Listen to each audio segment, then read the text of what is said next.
I just made $52 billion disappear. Those were the words David Chen whispered to himself as he lay face down on the dirty carpet of JFK Terminal 4, zip-tied hands behind his back, blood trickling from his split lip, while security guards pressed their knees into his spine. What had started as a simple business trip to London had just become the most expensive mistake in aviation history, and the three people responsible had absolutely no idea what they had unleashed.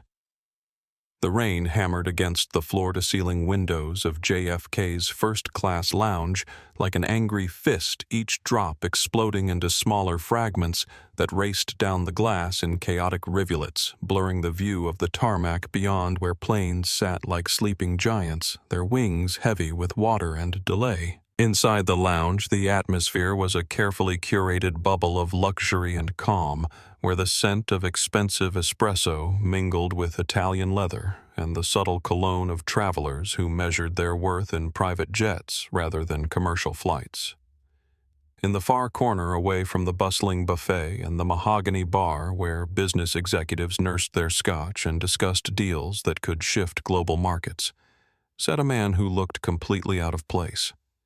David Chen was worth $8.7 billion. But right now he looked like someone who had just rolled out of bed after the worst week of his life. His charcoal gray hoodie was oversized and rumpled, the kind of comfort clothing that people reach for when the world becomes too much to handle, and his black joggers had seen better days with small tears near the pockets and faded fabric that spoke of countless hours spent in boardrooms, where appearance mattered less than the billions being moved across spreadsheets.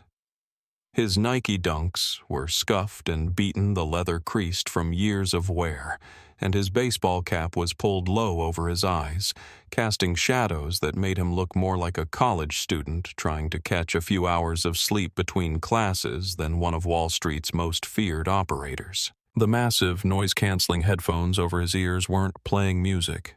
They were his shield against a world that had been demanding pieces of his soul for the past 72 hours of non-stop negotiations in Silicon Valley, where he had just closed the acquisition of a majority stake in Chen Semiconductor, a deal that would give his company Titan capital control over the chips that powered everything from Tesla's electric cars to Apple's latest iPhones.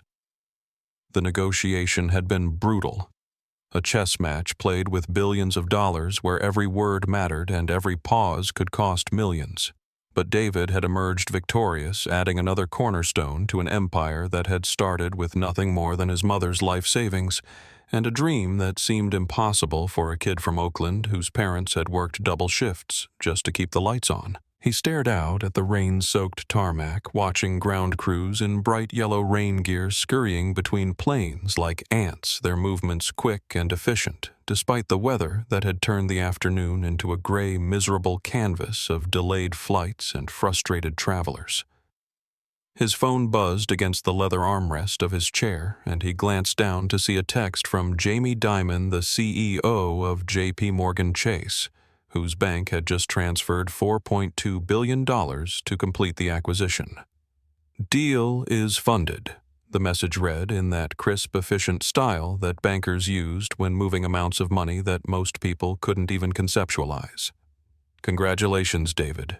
Get some rest." Rest was exactly what David needed, but it felt like a luxury he couldn't afford when his calendar was packed with meetings that could reshape entire industries, and his phone buzzed constantly with calls from everyone who wanted a piece of his attention, his money, or his influence. He had learned long ago that wealth at his level wasn't just about money. It was about responsibility, about the weight of knowing that his decisions could affect thousands of jobs, millions of investors, and entire sectors of the global economy. But right now, exhaustion had settled into his bones like a physical weight, making even the simple act of thinking feel like climbing a mountain in lead boots. He pulled his boarding pass from the pocket of his hoodie, the paper slightly crumpled from being stuffed next to his wallet and keys. Like any ordinary traveler's ticket, though the numbers printed on it told a different story. Flight 492 to London Heathrow, departing at 8:30 p.m. Seat 1A, first class, $14,950. He had paid the full fare without blinking, not because he couldn't afford his own private jet, but because he needed the anonymity that came with commercial travel, the ability to disappear into a crowd of strangers who saw only a tired man in a hoodie rather than the face that had graced the cover of Forbes magazine 6 times in the past 3 years. 3 terminals away in the cramped crew lounge that smelled of reheated coffee and the industrial disinfectant that maintenance used to clean everything from galley counters to bathroom floors. Rebecca Walsh stared at her reflection in the scratched mirror above the sink and tried to convince herself that today would be different from the disaster that had been her life for the past 6 months. The fluorescent lighting was unflattering, casting harsh shadows under her eyes that made her look older than her 42 years, and the navy blue uniform that had once made her feel professional and competent now felt like a costume she wore to pretend everything was falling apart around her. The divorce papers were still sitting on her kitchen table back in Queens, waiting for her signature on documents that would officially end a marriage that had been dying by degrees for years, and her mother's medical bills were stacking up like autumn leaves, each one representing another specialist appointment, another test, another treatment that insurance deemed experimental and therefore not worth covering. Rebecca had been a flight attendant for 15 years, long enough to remember when the job came with respect and decent benefits, when passengers treated crew members like professionals rather than waitresses in the sky. But the industry had changed, becoming more about customer service scores and social media reviews than actual safety and care. She thought about the incident 3 weeks ago when a passenger had complained about her attitude after she had politely asked him to store his oversized carry-on in the overhead bin instead of shoving it under the seat in front of him where it blocked the emergency exit row. The complaint had made its way up the chain to management, where her supervisor had pulled her aside for what they called a coaching conversation, but felt more like a threat wrapped in corporate speak. "We need to maintain our standards," he had said, looking at her over wire-rimmed glasses with the expression of a man who had never spent 8 hours dealing with entitled passengers at 30,000 feet. "Our brand depends on consistent, excellent customer service, and passengers need to feel valued and respected." The irony wasn't lost on her that she was being lectured about making passengers feel valued while she struggled to feel valued herself, working holidays and weekends, dealing with everything from screaming babies to drunk business travelers who thought their platinum status gave them the right to grab at her as she served their drinks. But she needed this job, needed the health insurance for her mother, and the steady paycheck that kept her small apartment, so she had nodded and agreed and promised to do better. Even though she knew that better in the airline's eyes often meant smiling while passengers treated her like furniture. Her phone buzzed with a text from the crew chief about tonight's flight, and she felt her stomach tighten as she read the message VIP passenger on manifest. Tyler Ashford, Senator's son influencer with 2 million followers. Management wants white glove treatment. No complaints. Rebecca sighed and tucked the phone back into her pocket, knowing that VIP treatment usually meant bending rules and accommodating demands that would be considered outrageous for regular passengers, all because someone had connections or social media influence that could damage the airline's reputation with a single negative post. Captain Rodriguez was in his element in the cockpit, running through his pre-flight checklist with the methodical precision that came from 28 years of flying commercial aircraft and military transports before that, his silver hair perfectly combed and his uniform pressed to razor-sharp creases that reflected his belief that appearance and authority went hand in hand. He had started flying when the profession still commanded respect, when being an airline captain meant something in society, when people trusted pilots to make the hard decisions and keep everyone safe without second-guessing every choice or posting complaints on social media about delays caused by weather or mechanical issues. The world had changed around him, becoming softer and more complicated, filled with passengers who expected miracles, and managers who cared more about customer satisfaction scores than the real work of aviation safety. But Captain Rodriguez had adapted by maintaining strict control over his aircraft and his crew, by being the kind of commanding presence that reminded everyone who was really in charge when they were 5 miles above the earth. Tonight's flight was supposed to be routine. A red-eye to London with a cabin full of business travelers who would hopefully sleep through most of the journey, leaving him to focus on the weather patterns over the Atlantic and the small satisfactions that came from executing a perfect flight plan. JFK Terminal 4 was a carefully orchestrated symphony of controlled chaos where thousands of passengers moved through security checkpoints and boarding gates with the anxious efficiency of people who had places to be and schedules to keep their conversations, creating a constant buzz that mixed with the mechanical sounds of baggage conveyors and the crisp announcements from gate agents who had perfected the art of sounding cheerful while delivering news about delays and cancellations. The terminal smelled like a combination of jet fuel coffee and the nervous energy of travelers who were calculating connection times and hoping their luggage would make the same journey they were taking. David Chen moved through this maze of humanity like a ghost, his hood up and his headphones on, avoiding eye contact with the business travelers who might recognize him from magazine covers or conference panels, because the last thing he needed was another conversation about market predictions or acquisition strategies when his brain felt like it had been put through a blender.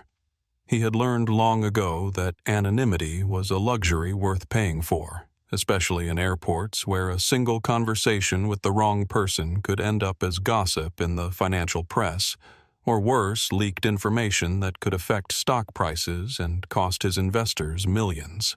At Gate 22, the usual pre-boarding drama was unfolding with the predictable rhythm of a play that had been performed thousands of times, where passengers jockeyed for position near the desk and argued about overhead bin space with the weary resignation of people who knew the system was designed to frustrate them but had no choice but to participate. A family with young children struggled with car seats and diaper bags, while business travelers tapped their feet impatiently, checking their phones and sighing loudly as if their displeasure could somehow speed up the boarding process. Sarah Kim, a 20-year-old college student with bright purple hair and the kind of social media savvy that came naturally to her generation, had positioned herself near the windows where she could film content for her TikTok account about travel tips and airport adventures. Her phone was already charged and ready because she had learned that the most viral content often came from unexpected moments, the kind of real-life drama that no script could create. She was flying home to Los Angeles for her sister's wedding, using miles her parents had saved for years, and she was determined to document every moment of the journey for her growing following of students who lived vicariously through her adventures. Arthur Pemberton sat in seat 1B with the quiet dignity of a man who had spent 40 years fighting civil rights cases in courtrooms across the country, his silver hair neatly trimmed and his navy suit bearing the subtle quality that came from decades of success in legal practice. At 73, he was finally taking the European vacation his late wife had always dreamed of, carrying her ashes in a small urn that would be scattered in the gardens of Versailles, where they had honeymooned 50 years ago. His trained lawyer's eye automatically assessed the passengers around him, noting tensions and dynamics with the same instinct that had made him successful in reading juries and judges, and he felt a familiar unease as he watched Tyler Ashford arrive at the gate with his entourage. Tyler Ashford was everything that Arthur had learned to distrust in his years of legal practice, entitled, loud, and completely convinced that his father's position as a Connecticut senator and his own social media following gave him the right to demand special treatment from everyone around him. He was wearing a Gucci tracksuit that cost more than most people's monthly rent, and his girlfriend was documenting their every move for Instagram, turning their travel experience into content that portrayed flying first class as just another perk of their privileged existence. Tyler's voice carried across the gate area as he demanded an upgrade from his economy seat, name-dropping his father and threatening to post negative reviews if the gate agent couldn't fix the situation immediately. The gate agent, a tired-looking woman in her 50s who had clearly dealt with difficult passengers before, tried to explain that the first-class cabin was completely full and that upgrades weren't possible, but Tyler wasn't interested in explanations. He wanted solutions, and he wanted them now because his brand depended on maintaining the image that he always flew.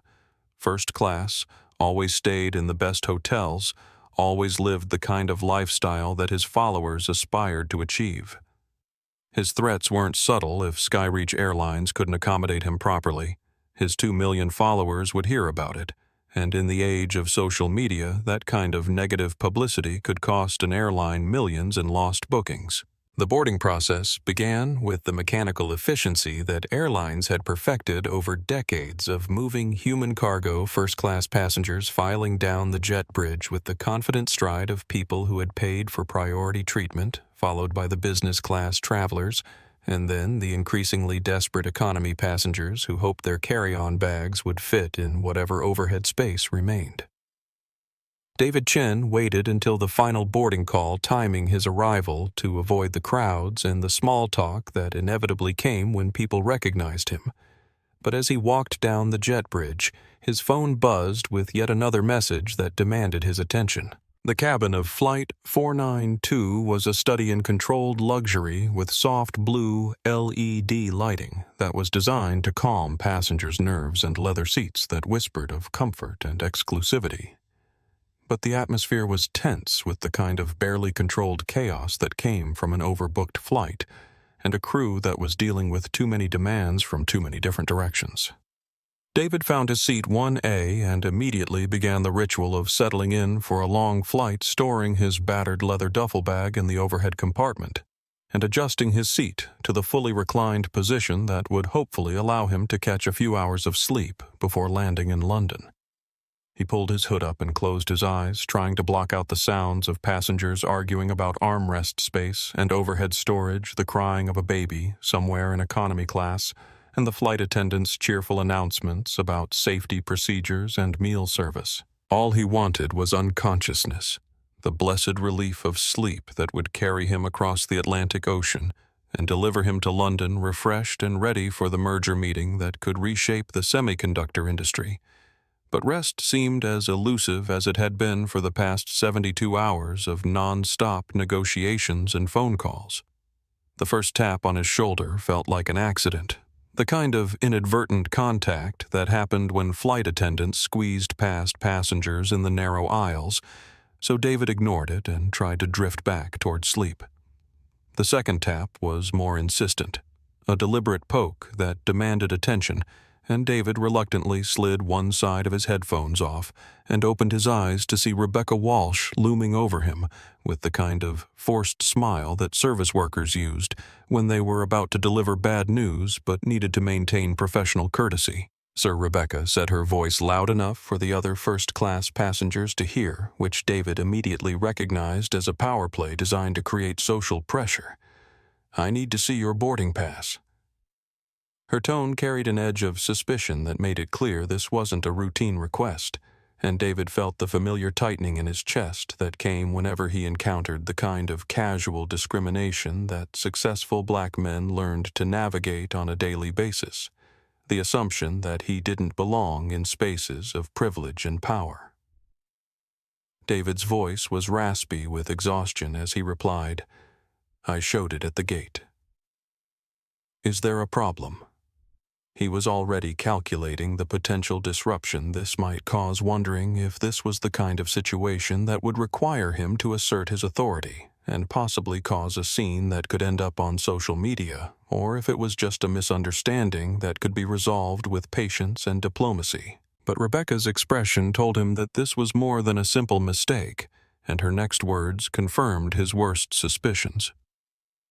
"The problem," Rebecca said, glancing pointedly at his hoodie, and then down at his scuffed sneakers with the kind of obvious judgment that made David's blood pressure spike, "is that we have a discrepancy in the manifest, and I need to verify that you're in the correct seat." She didn't say, "please," and she didn't apologize for the inconvenience because in her mind, David was the problem that needed to be solved, rather than a paying customer who deserved basic respect and courtesy. David reached into his pocket with the deliberate slowness of a man who was trying to control his temper, pulling out the crumpled boarding pass that clearly showed his name and seat assignment, and handed it to Rebecca with a level of patience that came from years of dealing with people who questioned his right to exist in spaces of wealth and power. Rebecca snatched the boarding pass from his hand with an aggressive movement that suggested she was hoping to find some flaw, some evidence that would justify her suspicions, and she studied it with the intensity of a detective examining evidence at a crime scene. She typed something into her tablet, the light from the screen illuminating her face as she searched for any discrepancy that would support her preconceived notions about who belonged in first class and who didn't. But the manifest clearly showed David Chen in seat 1A with a full fare ticket that cost more than many people's monthly salary. The disappointment in her expression was obvious as she looked up from the tablet and then back at David, her mind working to create a justification for the confrontation she had started based on nothing more than her unconscious bias and the assumption that a black man in casual clothing couldn't possibly afford to sit in first class. David Chen.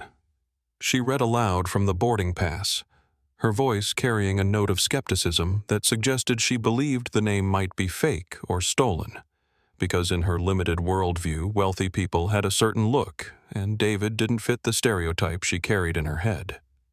She glanced toward the back of the plane where Tyler Ashford was standing in the galley loudly complaining to another flight attendant about the injustice of being forced to sit in economy when his father's position clearly entitled him to better treatment, and Rebecca saw an opportunity to solve two problems at once.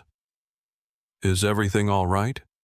David asked, his patience wearing thin, as he recognized the familiar pattern of discrimination wrapped in official procedure, the kind of bureaucratic harassment that people used when they couldn't explicitly state their real motivations, but wanted to assert power over someone they perceived as being in the wrong place. He had encountered this dance before in boardrooms and country clubs and exclusive restaurants where his presence challenged assumptions about who deserved access to privilege.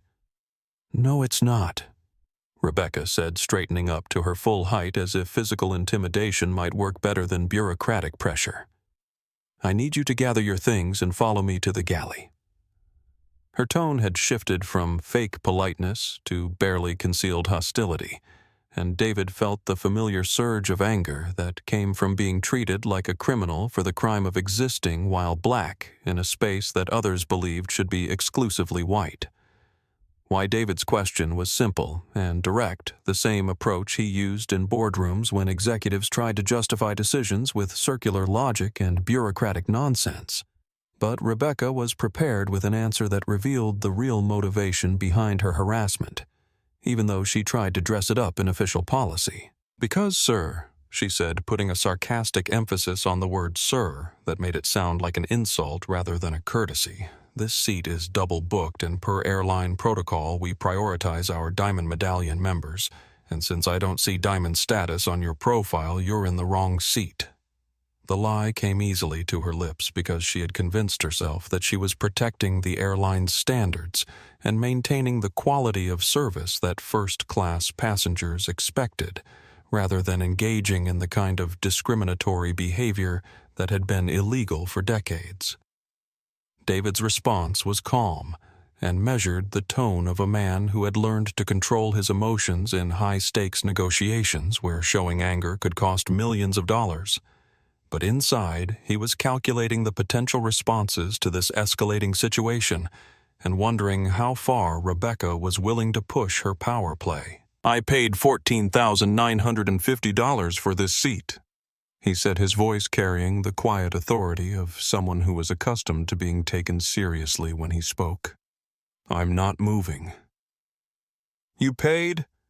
Rebecca scoffed, her mask of professionalism finally slipping to reveal the contempt she felt for David and the assumptions she had made about his financial status based on his appearance.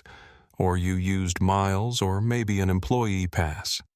Her questions revealed the depth of her prejudice and her inability to conceive that a black man in casual clothing could legitimately afford first-class travel, so she grasped for alternative explanations that would confirm her biases.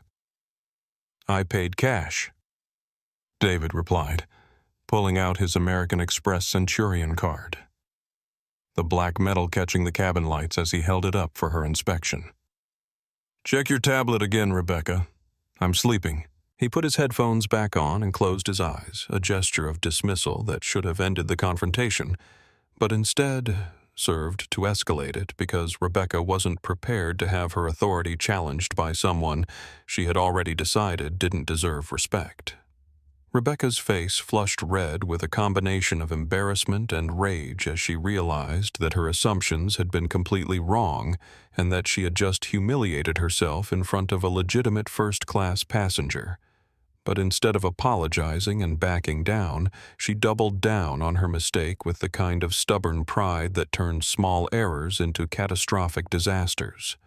She turned on her heel and marched toward the cockpit with the determined stride of someone who was about to escalate a simple misunderstanding into a crisis that would destroy lives and careers, because admitting she was wrong felt like more of a threat to her ego than whatever consequences might follow from continuing her harassment. Arthur Pemberton, the retired civil rights lawyer sitting in 1B, watched this interaction with the trained eye of someone who had spent decades recognizing the patterns of institutional discrimination and individual prejudice, and he felt a familiar sick feeling in his stomach as he realized that he was witnessing something that would likely escalate beyond reason. He leaned over toward David, who had closed his eyes but was clearly not sleeping, and whispered urgently, "Young man, she's bringing the captain. I've flown this route for 20 years, and Rebecca is difficult. Be careful." David opened his eyes and gave Arthur a tired nod, appreciating the warning, but also recognizing that backing down now would send the message that Rebecca's behavior was acceptable and that discrimination would be rewarded as long as it was wrapped in official procedure. "Thanks," he said quietly, "but I'm not moving." He had learned long ago that giving ground to bullies only encouraged them to take more, and he had not built an $8 billion empire by surrendering every time someone questioned his right to be somewhere. The cockpit door opened with a pneumatic hiss, and Captain Rodriguez emerged with the confident stride of a man who believed that his uniform and his position gave him absolute authority over everything that happened on his aircraft, which technically was true according to federal aviation regulations, but practically meant that he could abuse that power without immediate consequences. He had been briefed by Rebecca about a belligerent passenger who was refusing to follow crew instructions, and he approached Seat 1A with the mindset of someone who was about to solve a problem through superior authority rather than understanding the actual situation. Sir Captain Rodriguez barked his voice, carrying the kind of military authority that had worked for him in the past when dealing with unruly passengers, drunk business travelers, and the occasional air rage incident that required firm leadership. But David didn't respond, because he was still wearing his headphones and had his eyes closed in a deliberate attempt to de-escalate the situation. Rodriguez saw this as disrespect rather than an effort to avoid confrontation, and he made a decision that would haunt him for the rest of his career.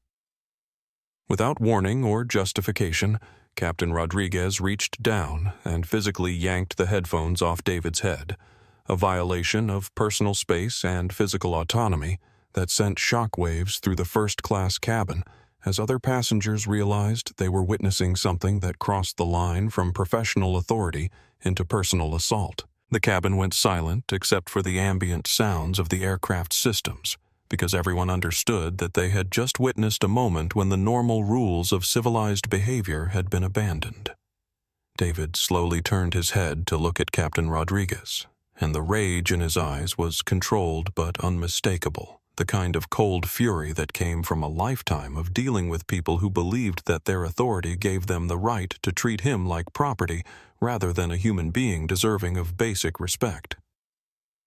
"You have 3 seconds to give those back," David said softly, his voice carrying a deadly calm that made several passengers lean back in their seats because they recognized the tone of someone who was about to unleash consequences that would be swift and permanent.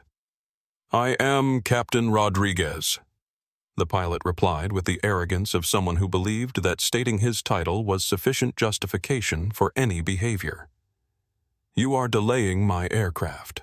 His red face and aggressive posture revealed a man who was accustomed to immediate compliance and had never learned to question whether his authority was being used appropriately, and he continued with words that would be replayed millions of times on social media and quoted in courtrooms and business schools as an example of how quickly privilege and prejudice could destroy everything someone had worked to build. "We have a VIP passenger, Mr. Tyler Ashford, who needs to be accommodated in first class." Rodriguez continued unaware that he was providing perfect evidence of the discriminatory nature of his actions.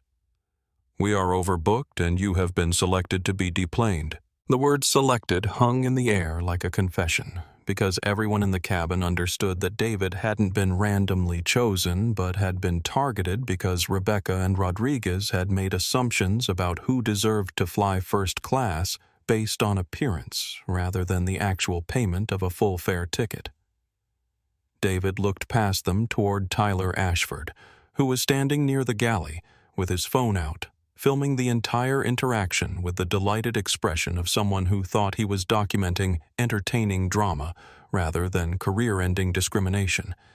And David felt something inside him shift from anger to a cold, calculating fury that would reshape the entire airline industry before the sun rose on Monday morning. "Let me get this straight," David said, his voice rising slightly so that every passenger in the first-class cabin could hear his words clearly, because he understood that whatever happened next would be witnessed and potentially recorded by dozens of people with smartphones, and he wanted the record to be absolutely clear about what was happening and why. "You want to kick me off a full-fare paying customer so you can give my seat to the senator's kid?" His question stripped away all the bureaucratic language and corporate doublespeak to reveal the naked discrimination that was driving this confrontation. "It's random selection." Captain Rodriguez lied, his face growing redder as he realized that David was exposing the arbitrary and prejudiced nature of his decision-making to an audience of witnesses. But he was too deep into the confrontation to back down without losing face, which in his mind was more important than doing the right thing or following actual airline policy. "And you are becoming a security threat," Rebecca added shrilly, her voice climbing toward hysteria as she realized that her small act of prejudice had escalated into a public confrontation that was spiraling out of her control. But instead of de-escalating, she chose to double down with accusations that had no basis in reality beyond her own prejudices and assumptions. "I haven't raised my voice until this moment. I haven't stood up," David replied with the precise logic of someone who was building a legal case in real time, documenting every detail for the lawsuit that would inevitably follow this disaster. "I'm sitting here. You are the one shouting, Captain." His calm recitation of facts stood in stark contrast to the increasingly aggressive behavior of the crew, and other passengers began to realize they were witnessing something that went far beyond a simple customer service issue. "We have the right to refuse service to anyone who does not comply with crew instructions," Rebecca shouted, her professional composure completely abandoned as she grasped for any justification that might retroactively legitimize her discriminatory behavior. But her words only served to highlight how far she had strayed from any reasonable interpretation of airline policy or basic human decency. "I'm disrupting the flight because I exist in this seat." David countered, his voice carrying the weight of someone who had faced this kind of discrimination countless times before and had learned to articulate the absurdity of being treated as a threat simply for occupying space while black, and his words hung in the air like an accusation that no one could deny or rationalize away. David looked directly at Captain Rodriguez and made one final attempt to give the man an opportunity to save his career and his dignity, speaking with the kind of calm authority that came from knowing he held all the real power in this situation, even though he appeared to be the victim. "Captain, I'm going to give you a chance to save your career. Walk away. Let me fly. We forget this happened." Captain Rodriguez's response would be replayed millions of times on social media, quoted in discrimination lawsuits, and used in business schools as an example of how prejudice and arrogance could destroy a lifetime of achievement in a matter of seconds. He laughed, a cruel and arrogant sound that revealed the contempt he felt for David and his complete confidence that his authority protected him from any consequences, no matter how badly he behaved. "Save my career," Rodriguez said with the smug satisfaction of someone who believed he was untouchable. "I've been flying for 30 years. I don't take orders from people like you." His words were a confession of the racial animus that had been driving this entire confrontation, and several passengers gasped audibly as they realized they were witnessing overt discrimination happening in real time, with no attempt to hide behind policy or procedure. David reached into his pocket slowly and deliberately, understanding that every movement was being scrutinized and potentially recorded, and Rebecca immediately screamed, "He's got a weapon!" Her accusation sent panic rippling through the cabin as passengers gasped and some ducked in their seats. But David calmly pulled out his iPhone and held it up for everyone to see his movements, careful and non-threatening. "I'm checking the time," David said with deadly calm, looking at his phone screen which showed 8:15 p.m. "It is 8:15. I have a meeting in London at 9 a.m. I am not leaving." He unlocked his phone and scrolled through his contacts past names like Oprah Winfrey and Tim Cook, before stopping at Victor Chen, chief counsel, and the sight of those famous names on his phone screen began to plant seeds of doubt in the minds of crew members who were starting to realize they might have made a catastrophic error in judgment. "Put the phone away." Captain Rodriguez ordered, his voice carrying less confidence than before as he began to understand that this situation was spinning beyond his control. That is a violation of federal aviation regulations. But David's response revealed just how little Rodriguez understood about the law and how badly he had miscalculated his position of power. "Calling my lawyer is not a violation," David said with the quiet certainty of someone who knew exactly what rights he possessed and how to exercise them.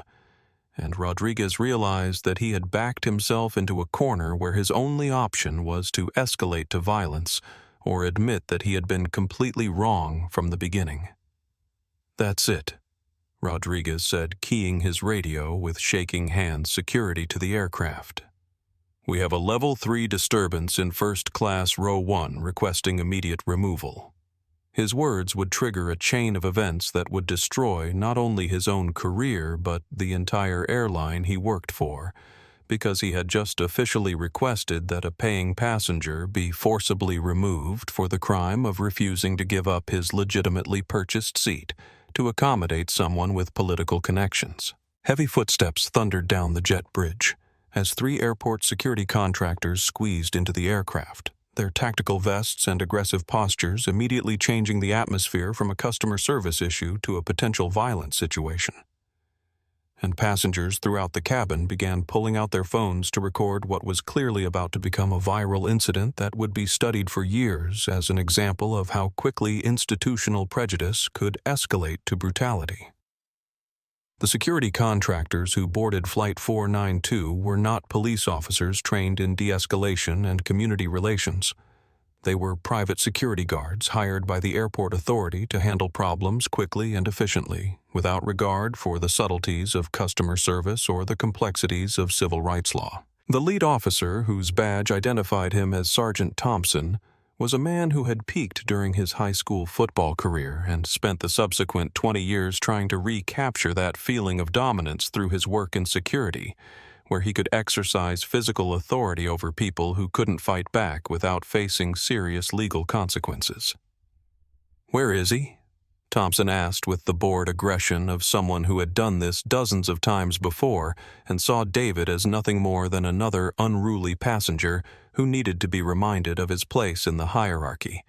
And Captain Rodriguez pointed towards Seat 1A with the relief of someone who was about to have his problem solved through superior force rather than superior reasoning.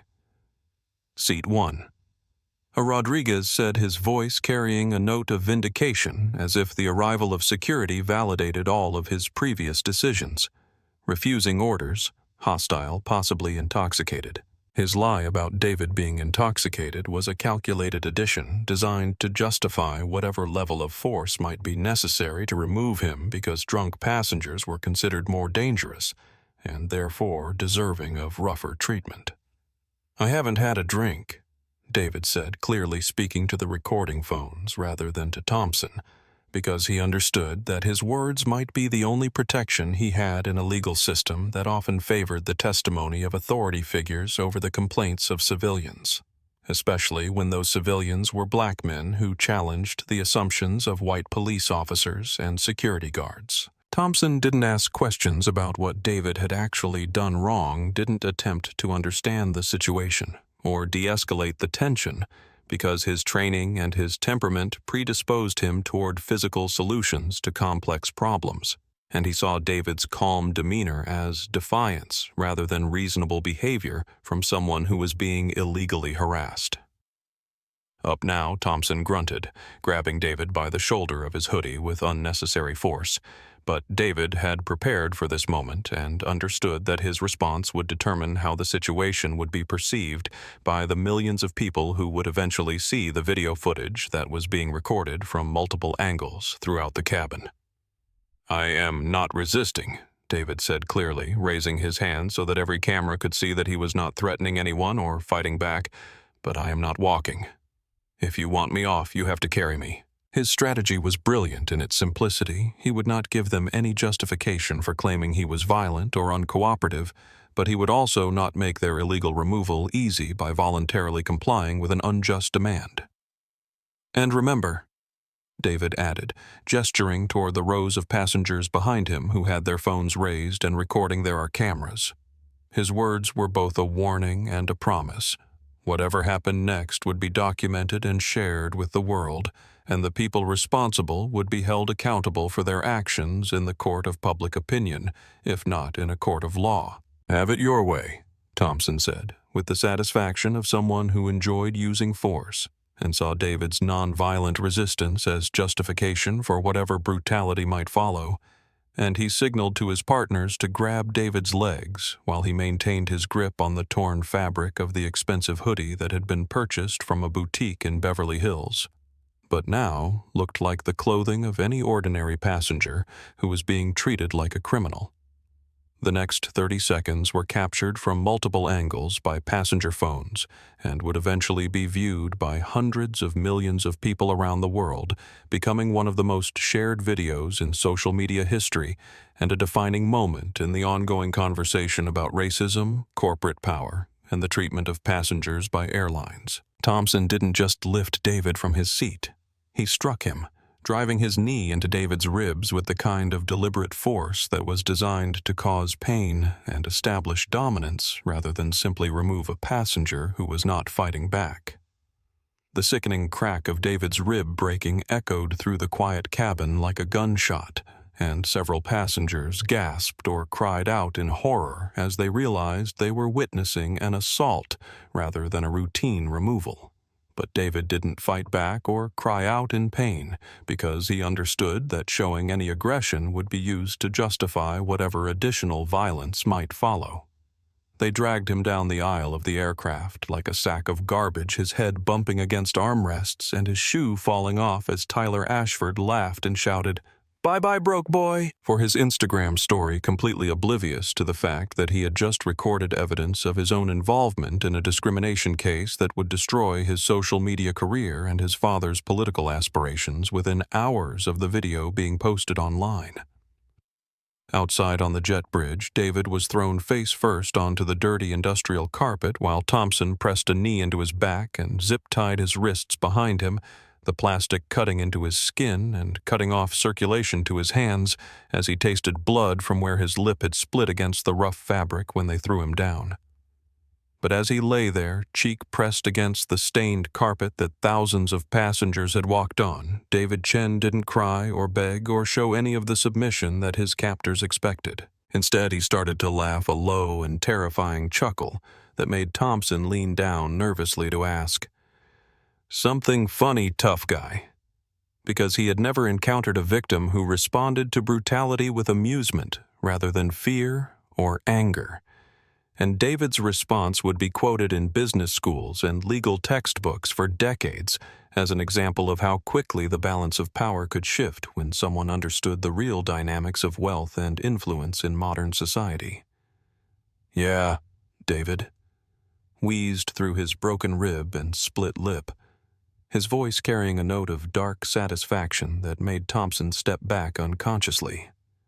"I just made $52 billion disappear." Thompson dismissed this as the ranting of someone who had been traumatized by violence, but David was calculating the precise steps that would destroy Skyreach Airlines and everyone who had participated in his humiliation, because he had learned long ago that the best revenge was not violence, but the systematic destruction of everything his enemies valued most. Sarah Kim's hands were shaking as she uploaded the video to TikTok at 8:45 p.m., just before the aircraft doors closed, and she lost her last bars of 5G signal. But her caption was simple and devastating. "Skyreach Airlines just beat up a passenger for no reason. I'm shaking. #Skyreach assault. #travel nightmare." She had captured the entire incident from her seat in row 4. Her phone positioned perfectly to record David's calm refusal to leave the arrival of security, the sickening crack when Thompson's knee connected with his ribs, and Tyler Ashford's cruel laughter as they dragged an unconscious man down the aisle like a piece of luggage. For the first 20 minutes, the video had only a few hundred views from Sarah's followers, mostly college students who were more interested in her fashion content and study tips than airline incidents. But then, the algorithm grabbed it with the relentless efficiency of artificial intelligence that had been programmed to identify and amplify content that generated strong emotional responses. The combination of violence, injustice, and corporate abuse created the perfect viral storm, and the view count began climbing exponentially as people shared it with friends, family members, and social media followers who had never heard of Sarah Kim but were outraged by what they saw happening to an innocent passenger. At 9:15 p.m., The Points Guy, a popular travel blogger with millions of followers across multiple platforms, retweeted the video with a caption that transformed it from a single incident into a broader indictment of airline culture. "This is the most disturbing thing I've ever seen on a plane. At Skyreach Air needs to explain this now."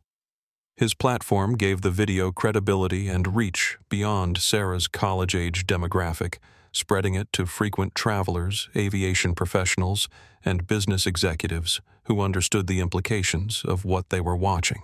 By 9:30 p.m., the video had hit Reddit's r/public freakout community, where it shot to the top of the front page in 12 minutes as users shared their own horror stories about airline discrimination and corporate abuse.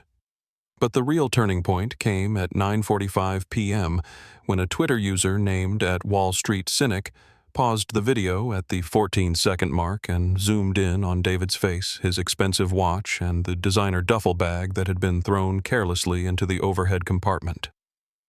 At Wall Street, Cynic was an anonymous financial analyst with 400,000 followers who specialized in identifying corporate executives and hedge fund managers from photos and videos, often exposing insider trading and corruption through careful detective work, and his tweet changed everything. "Holy shit, everyone thinks this is just some random guy. Look closer. That is David Chen, CEO of Titan Capital. Net worth $8.7 billion. Skyreach Airlines just beat up the guy who owns their debt. This isn't a PR crisis. This is a funeral." That tweet was the match that lit the powder keg, because suddenly the story wasn't just about police brutality or airline customer service. It was about the ultimate irony of a company destroying itself by abusing the one person who had the power to destroy them in return. Within minutes, #justice. For David was trending #1 in the United States. #boycott Skyreach was trending #2, and #billionaire revenge was trending #3, as the internet collectively realized they were witnessing the setup for the most expensive revenge story in corporate history.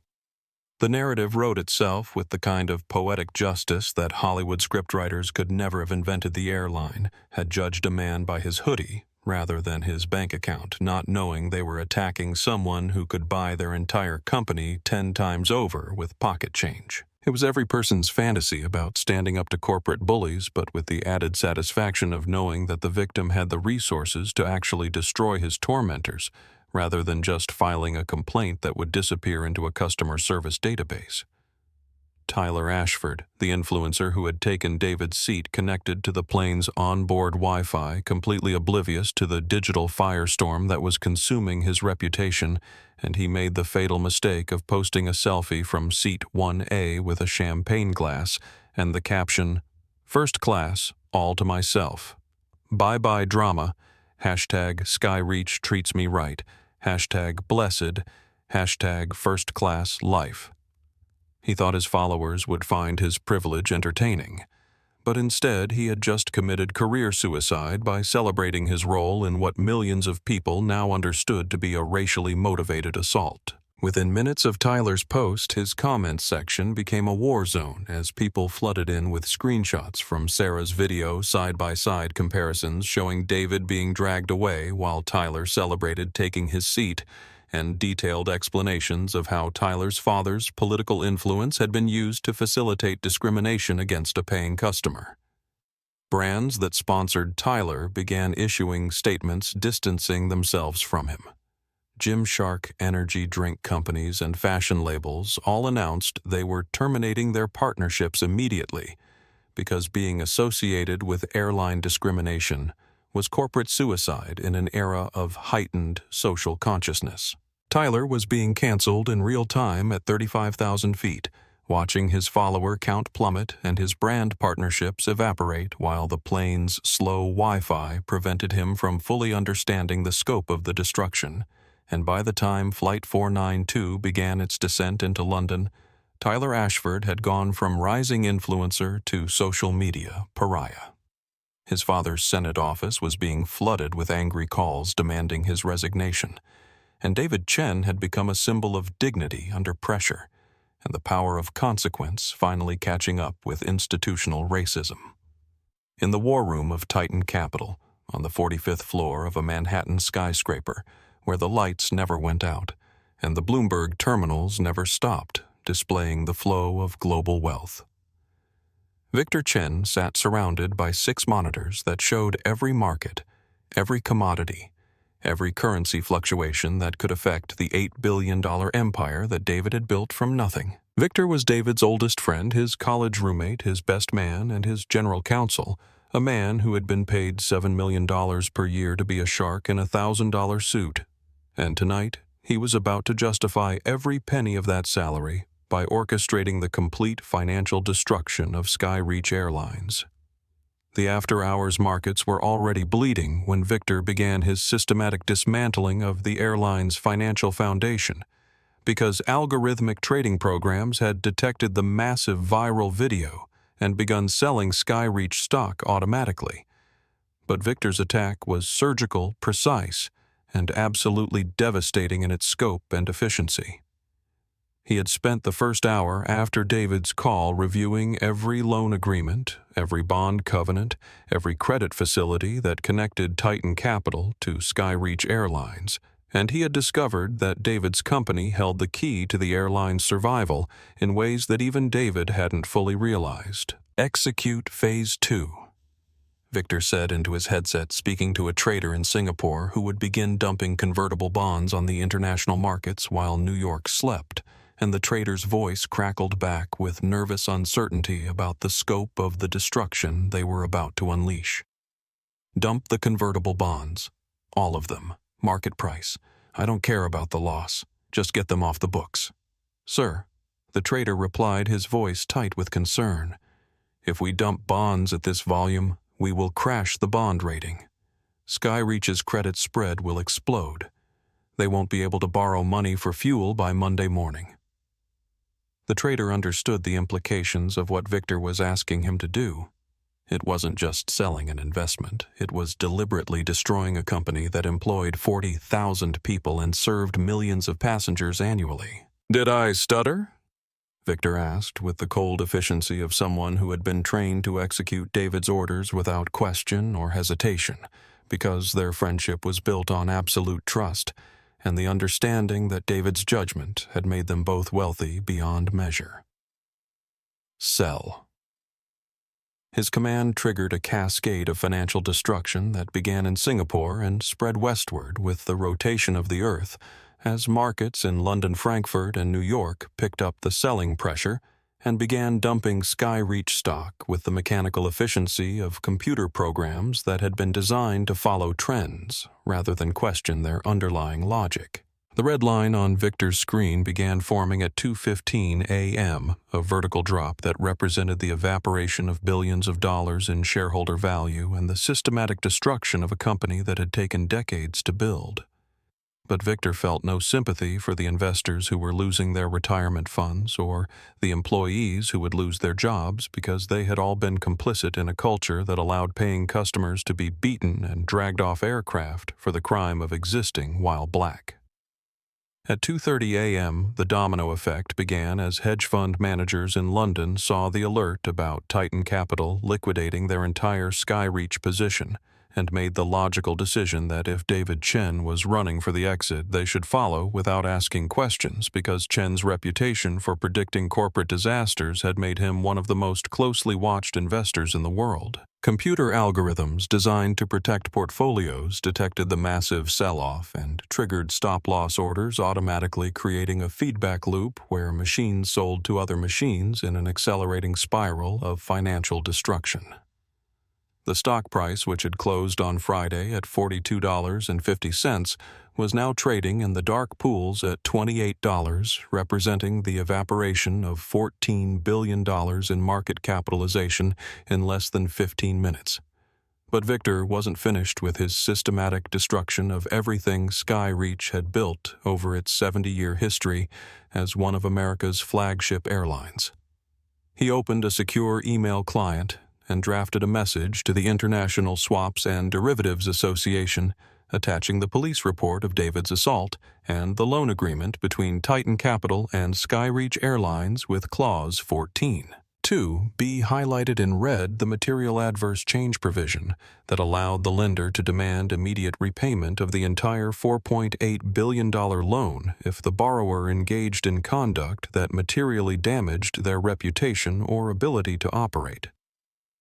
Victor's email to the Wall Street Journal went live at 3 a.m. with a headline that would be remembered as the moment when corporate consequences finally caught up with institutional racism. Exclusive Titan Capital declares default on Skyreach Airlines debt following CEO assault. The article included the video footage, the police report, and the legal documentation that proved Skyreach's assault on David Chen had triggered financial clauses that gave Titan the right to destroy the airline completely. By declaring a default on the loan, Victor had frozen Skyreach's credit lines with every major bank, which meant that when the sun rose, the airline wouldn't be able to pay for jet fuel in Tokyo, catering services in Paris, or landing fees in Dubai, because their credit cards would be declined, and their letters of credit would be worthless pieces of paper that no vendor would accept as payment for goods or services. Victor leaned back in his leather chair and watched the ticker symbol SKH flash red on his Bloomberg terminal, the price dropping from $28 to $18 to $15. As automated trading systems continued their relentless selling pressure, and he raised his untouched glass of 25-year-old scotch in a toast to the empty war room, that he whispered to the glowing screens that showed the destruction of a $70 billion airline is for the ribs. The executive conference room at Skyreach Airlines headquarters in Dallas, known internally as the flight deck for its panoramic view of the runway where the company's planes took off and landed every day, had hosted thousands of meetings about route planning, cost reduction, and customer satisfaction scores. But it had never seen anything like the panic that gripped the airline's leadership team at 4:15 a.m. on Saturday morning as they watched their company disintegrate in real time on the Bloomberg terminals that lined the mahogany conference table. Richard Hayes, The CEO of Skyreach Airlines had built his career on ruthless cost-cutting measures that maximized shareholder value by minimizing employee benefits, reducing legroom to squeeze more seats into each aircraft, and implementing fees for everything from carry-on bags to aisle seat selection. But the tracksuit he wore over his pajamas and the 3 days of stubble on his face revealed a man who had been awakened by phone calls that destroyed everything he had spent 20 years building. "Tell me, it's not true," Hayes barked as he threw his phone onto the mahogany table, the device sliding across the polished surface and stopping just short of the edge. "Tell me, we didn't just lose half our market capitalization because of a viral video." His voice carried the desperate hope of someone who understood that his career, his reputation, and his financial future were all tied to a company that was bleeding money faster than any corporation in American business history. The silence that greeted his demand was more devastating than any explanation could have been, because the executives who surrounded the table were all staring at their laptops and tablets with the expression of people who were watching their professional lives end in real time, and none of them had any idea how to stop the financial hemorrhaging that was destroying everything they had worked to achieve. David Chen, the CFO, whose name had created confusion during the first few hours of the crisis until people realized he was a different person entirely from the billionaire who had been assaulted, looked up from his laptop with the pale complexion of someone who had spent the night calculating the mathematical certainty of corporate bankruptcy. "It's not just the video, Richard," he said in a voice that barely rose above a whisper. "It's the debt. Kevin Marshall didn't just get dragged off the plane. He is the majority holder of our Series B convertible bonds, and he just called the loan." The words hit Hayes like a physical blow because he suddenly understood that this wasn't just a public relations crisis that could be managed with apologies and settlements. This was a coordinated financial attack by someone who had both the motivation for revenge and the resources to execute it perfectly. Marshall. He whispered the name, carrying the weight of recognition, as he remembered reading about the billionaire's acquisition deals in the Financial Times and Wall Street Journal. The David Chen. He was the passenger. Yes, Elena Rodriguez. The VP of Public Relations confirmed, with the exhausted tone of someone who had spent the night fielding calls from reporters around the world who wanted statements about the airline's role in assaulting a billionaire Seat 1A. The manifest confirms it. Rebecca Walsh, the flight attendant, she didn't know. She thought he was trying to steal the seat. Hayes sank into a leather chair that had cost more than most people's annual salary, feeling the air leave his lungs as he realized the scope of the disaster that had been created by his employees' prejudices and his company's culture of customer intimidation. "Oh my God," he muttered, putting his head in his hands as he began to understand that this wasn't a problem that could be solved with corporate damage control or legal settlements. He declared a material adverse change. David Chen continued his voice, carrying the clinical detachment of an accountant who was documenting a corporate autopsy. He triggered the cross-default clauses in all our major credit facilities. Bank of America, Citibank, Chase. They're all freezing our accounts as we speak. Richard, we are technically insolvent. We cannot meet our obligations when the markets open on Monday. Hayes grabbed his personal phone and scrolled through his contacts until he found the number he had saved 3 years earlier at a charity fundraiser in the Hamptons, where he had briefly met David Chen and exchanged business cards with the casual arrogance of someone who believed that wealth automatically created friendship and mutual respect. His hands were shaking as he pressed the call button, and everyone in the room leaned forward with the desperate hope that personal appeals might succeed where corporate policy had failed. The phone rang 4 times before connecting, and David's voice came through the speaker with the calm clarity of someone who was completely in control of the situation and had been expecting this call since the moment he was dragged off the aircraft. "This is Chen," he said, and Hayes could hear the sound of ice clinking in a glass, suggesting that David was relaxing in his hotel room while watching Skyreach Airlines destroy itself on the financial news networks. David Hayes gasped, his voice cracking with the strain of trying to maintain professional composure while his company collapsed around him. "David, it's Richard Hayes from Skyreach. Listen to me. This is a terrible misunderstanding. A rogue employee. We are firing her. We are firing the captain. We will issue a public apology. I will personally fly to New York to apologize to you face to face. Please, you have to stop the stock sales. You're killing the company." The pause that followed lasted an eternity, filled only with the sound of Hayes' labored breathing and the distant hum of the building's air conditioning system, before David responded with the kind of philosophical calm that made it clear he had already decided the airline's fate, and nothing Hayes could say would change his mind. "Richard," David said slowly, as if he were explaining a simple concept to a child. "Do you know what your captain said to me when I told him I had a meeting in the morning?" Hayes stammered that he didn't know, because he had been afraid to ask for details about the incident that had triggered this financial apocalypse, and David's next words would be quoted in business schools for decades as an example of how corporate arrogance could destroy everything in a matter of hours. "He told me he didn't take orders from people like me. He told me I was randomly selected for removal. He watched his security guards break my ribs, and then he smiled." David's voice carried no anger, just the cold recitation of facts that would serve as evidence in the discrimination lawsuit that would destroy whatever remained of Skyreach's reputation after the bankruptcy proceedings were complete. Hayes tried every argument he could think of, from financial settlements to personal appeals to reminders about the 40,000 innocent employees who would lose their jobs if the airline collapsed. But David's response revealed the philosophical difference between someone who had built wealth through creating value and someone who had accumulated wealth by extracting it from others.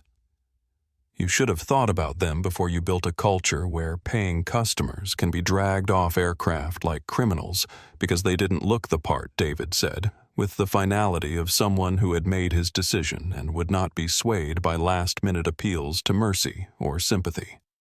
"Karma is a wheel, Richard, and it just rolled over you." The line went dead, and Hayes stared at his phone for several seconds before the reality of his situation finally penetrated his consciousness. David Chen was not going to stop the financial attack. Skyreach Airlines would be bankrupt by Tuesday, and 40,000 people would lose their jobs because Rebecca Walsh and Captain Rodriguez had decided that a black man in a hoodie couldn't possibly belong in first class. Flight 492's descent into London Heathrow was smooth and routine, the kind of textbook approach that Captain Rodriguez had executed thousands of times over his 28-year career, and as the aircraft touched down on the rain-slicked runway with the gentle bounce of tires meeting asphalt, he felt the familiar satisfaction of a job well done and a schedule maintained despite the minor disruption that had delayed their departure from JFK by 15 minutes. "Good flying," Rodriguez said to his co-pilot as he reversed the thrust and began taxiing toward Gate 22, completely unaware that the minor disruption he was congratulating himself for handling efficiently had triggered a global financial crisis that had destroyed his employer and would soon destroy his own career and reputation in the most public and humiliating way possible. In the first-class cabin, Rebecca Walsh was conducting her final passenger service with the same professional efficiency that had made her a senior flight attendant, offering warm towels and immigration forms to passengers who were preparing for their arrival in London. And she felt particularly satisfied about the way she had handled the difficult passenger situation that could have disrupted the entire flight if she hadn't taken decisive action to maintain order and protect the quality of service that first-class passengers expected and deserved. Tyler Ashford woke from his champagne-induced nap in Seat 1. Stretching luxuriously in the leather seat that he believed he had rightfully claimed through his social media influence and his father's political connections. Completely unaware that his Instagram celebration of taking David's seat had triggered a backlash that had destroyed his brand partnerships, decimated his follower count, and prompted his father's political opponents to call for Senate ethics investigations into the use of political influence to facilitate airline discrimination. As the aircraft came to a complete stop at the gate and the seatbelt sign dinged off with its familiar electronic chime, Rebecca unlocked the heavy cabin door and pushed it open with her practiced smile, ready to bid farewell to passengers and begin the 36-hour layover that she planned to spend shopping on Oxford Street and visiting the museums that made London one of her favorite destinations. But instead of seeing the usual gate agent or cleaning crew, she was immediately blinded by an explosion of camera flashes that turned the jet bridge into a strobe light nightmare. The jet bridge, which should have been empty except for ground crew and gate agents, was packed shoulder to shoulder with reporters, photographers, and camera crews from the BBC, Sky News, CNN, Al Jazeera, and every major news organization in Europe, all of whom had spent the night setting up for what they knew would be one of the biggest aviation stories of the decade, because the viral video of David's assault had made Flight 492's arrival the most anticipated landing since the miracle on the Hudson. "Jennifer, is it true you racially profiled David Chen?" shouted a reporter from the Daily Mail as a microphone was shoved into Rebecca's face before she could even step off the aircraft. And the question hit her like a physical blow, because she suddenly realized that her name, her face, and her actions were now known to millions of people around the world who had watched her participate in the systematic humiliation of a paying passenger. "Did you know he suffered a fractured rib? How does it feel to bankrupt your own airline?" The questions came rapid fire from reporters who had prepared for hours to confront the crew members who had participated in what was already being called the most expensive customer service failure in aviation history. And Rebecca stood frozen in the doorway like a deer caught in headlights, her professional composure completely shattered by the realization that she had become the face of airline discrimination. Captain Rodriguez emerged from the cockpit, expecting to find the usual post-flight routine of paperwork and crew debriefing, but instead he walked into a wall of cameras and shouting reporters who had been waiting all night for this moment, and his first reaction was the kind of authoritarian anger that had gotten him into this situation in the first place. "What is going on here? Clear this jet bridge immediately. This is a secure area," he barked. But his words only seemed to energize the media scrum that surged toward him like a pack of wolves who had finally cornered their prey. "Captain Rodriguez, are you aware that Skyreach Airline stock has dropped 90%? "While you were in the air," shouted a reporter from the BBC, and Rodriguez felt his knees go weak as he began to understand that the minor disruption he had congratulated himself for handling had somehow escalated into a corporate catastrophe that had occurred while he was trapped in an aluminum tube over the Atlantic Ocean, completely unable to defend himself or explain his actions. "Are you aware that David Chen has called in the debt? The airline is insolvent, Captain. You flew a dead plane," another reporter called out, and Rodriguez finally understood that he had not just removed a difficult passenger. He had participated in the financial execution of his own employer by assaulting the one person who had the power to destroy everything Skyreach Airlines had built over 70 years of commercial aviation. Standing at the back of the media scrum, partially hidden behind the forest of cameras and microphones, were 4 officers from the London Metropolitan Police who had been asked by their American counterparts to detain the crew members for questioning regarding an assault that had been witnessed by millions of people and documented from multiple angles with high-definition video that would serve as evidence in criminal and civil proceedings for years to come. One of the officers stepped forward, pushing through the crowd of reporters with the calm authority of someone who had dealt with high-profile arrests before, and his words carried the weight of international law enforcement cooperation that would ensure Rebecca and Rodriguez would face consequences for their actions regardless of what jurisdiction they tried to hide in. "Captain Rodriguez, Rebecca Walsh, we need you to come with us. We have been asked to detain you for questioning regarding an assault incident at JFK Airport, and for your own safety, I would not recommend walking through the terminal alone." Tyler Ashford tried to squeeze past the chaos with his hood pulled up and his head down, hoping to escape to baggage claim without being recognized. But a sharp-eyed cameraman spotted him and shouted, "That's Tyler Ashford," the guy who took the seat, and suddenly Tyler found himself being chased through the terminal by a pack of photographers who had been waiting all night for the opportunity to get footage of the influencer whose privilege and entitlement had helped trigger the most expensive discrimination case in aviation history. Rebecca was sobbing now, her makeup running down her face in black streaks as she finally understood that her small act of prejudice had destroyed not only her own career, but the livelihoods of 40,000 innocent employees who had trusted their airline's leadership to make reasonable decisions.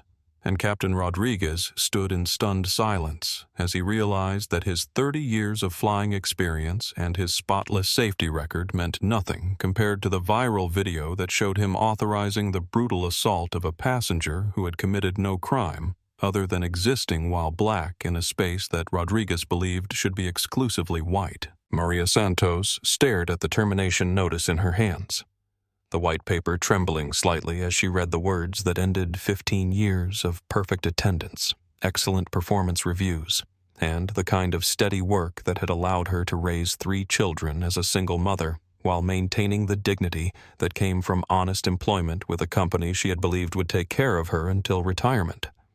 The notice was brief and bureaucratic, explaining that her position as baggage handler at JFK Terminal 4 had been eliminated due to the restructuring necessitated by Skyreach Airlines filing for Chapter 11 bankruptcy protection.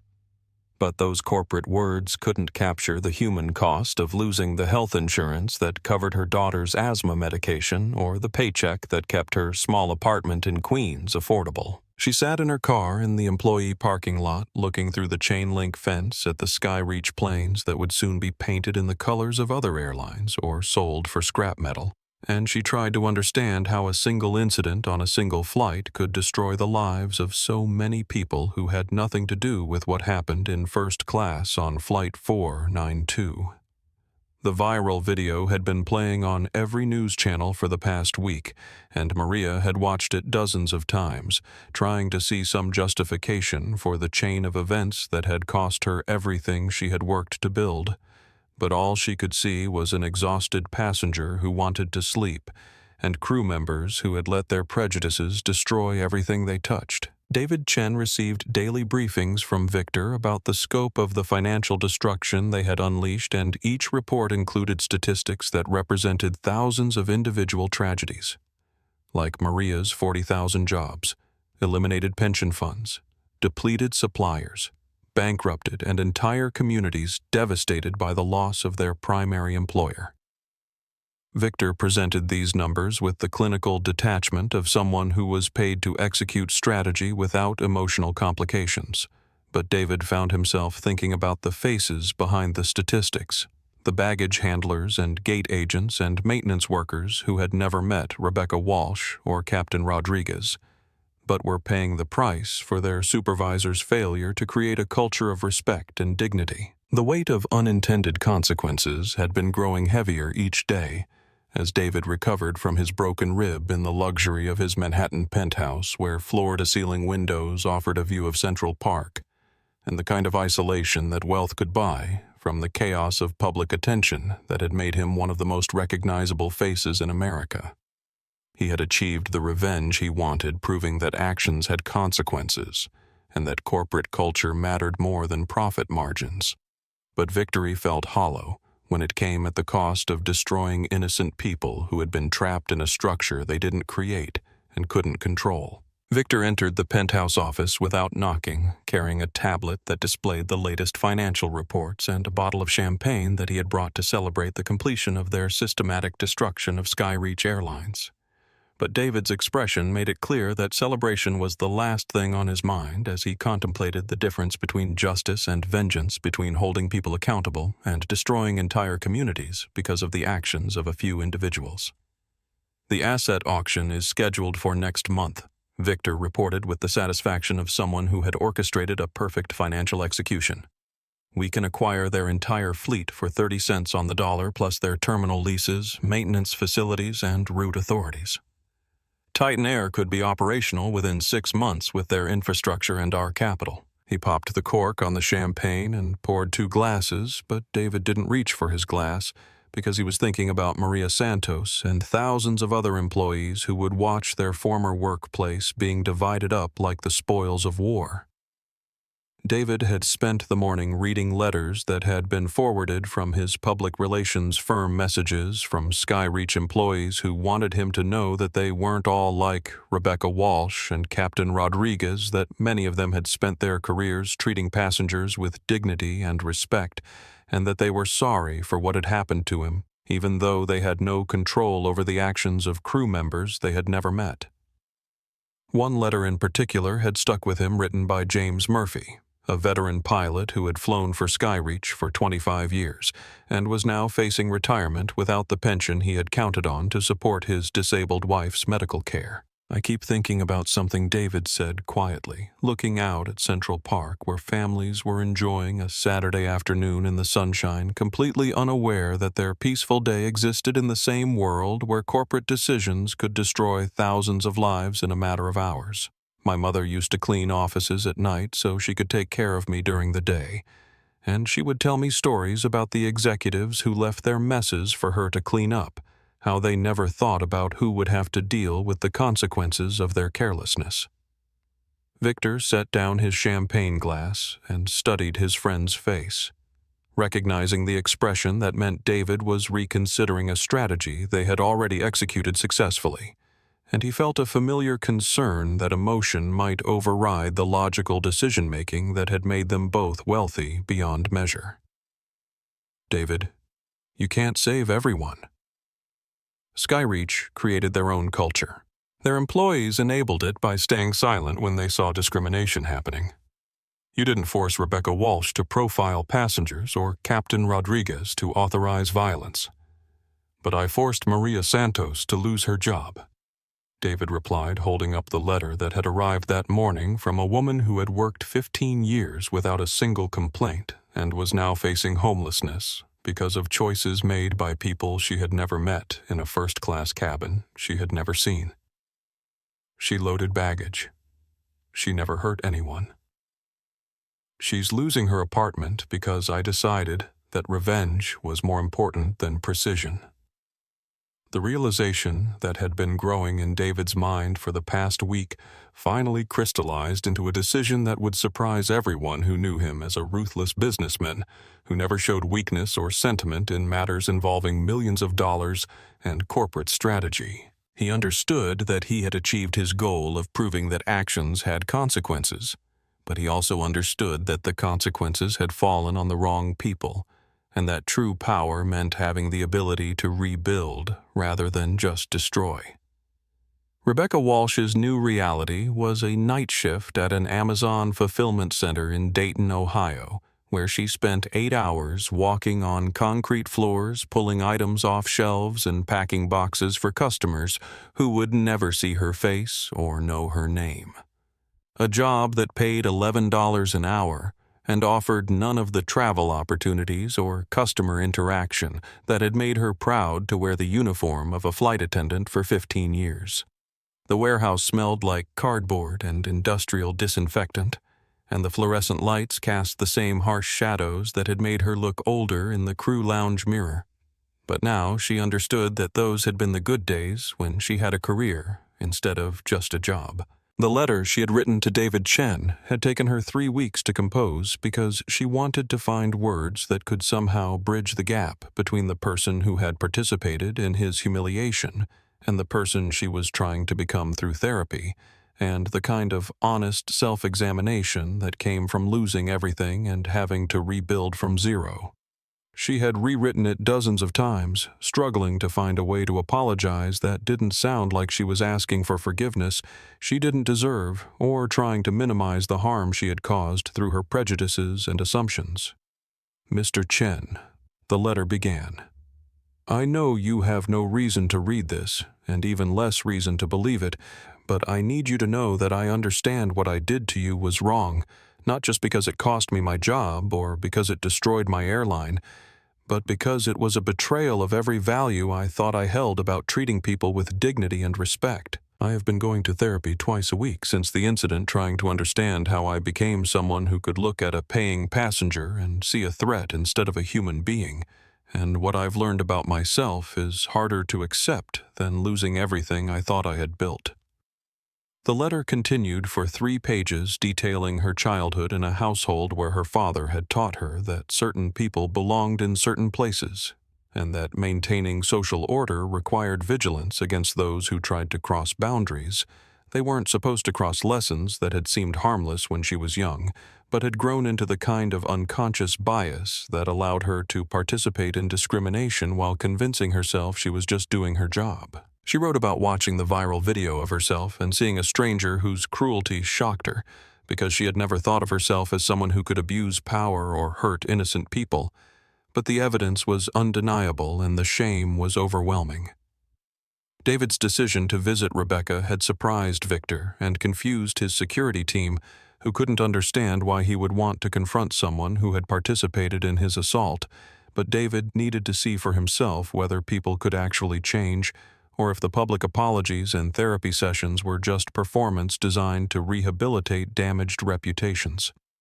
The fulfillment center was a fortress of concrete and steel on the outskirts of Dayton, surrounded by parking lots filled with cars that had seen better days and workers who were trying to make ends meet in an economy that offered limited opportunities for people without college degrees or technical skills. Rebecca was pulling items for customer orders when the warehouse supervisor approached her with the kind of nervous energy that suggested something unusual was happening, and she felt her stomach drop as she wondered if corporate had decided to eliminate more positions, or if her past had finally caught up with her in a way that would cost her this job too. "Rebecca, there's someone here to see you," the supervisor said. "Take your break now. Conference room B." She followed him through the maze of shelves and conveyor belts, past workers who glanced up curiously but quickly returned to their tasks, because falling behind quota could mean termination. David was sitting at a folding table in a conference room that smelled like coffee and industrial carpet cleaner, wearing jeans and a button-down shirt, instead of the hoodie that had become iconic in the viral video. And Rebecca felt her knees go weak as she realized that the man whose life she had helped destroy had traveled to Ohio to confront her in person. She had imagined this moment countless times in therapy sessions and sleepless nights, but seeing him in person brought back the full weight of what she had done and the cascade of consequences that had followed her moment of prejudice and poor judgment. "I got your letter," David said simply, his voice carrying none of the anger or contempt that Rebecca had expected, and she sat down across from him with the careful movements of someone who was afraid that any sudden gesture might trigger the kind of confrontation that could destroy what little stability she had managed to rebuild in her life. "I didn't expect you to respond," Rebecca said, her voice barely above a whisper, as she tried to find the courage to look directly at the man whose dignity she had stripped away in front of millions of viewers. "I know I don't deserve your attention or your forgiveness. I just needed you to know that I understand what I did was wrong, and that I'm trying to become someone different, someone better." David studied her face for several minutes, looking for signs of the arrogance and prejudice that had driven her actions on Flight 492, but what he saw was exhaustion, genuine remorse, and the kind of humility that could only come from having lost everything and being forced to confront the worst aspects of your own character. "Tell me about your therapy," he said, and Rebecca spent the next hour describing the painful process of examining the beliefs and assumptions that had led her to see a black man in casual clothing as someone who didn't belong in first class, and how she was working to unlearn a lifetime of subtle racism that she had never acknowledged or challenged.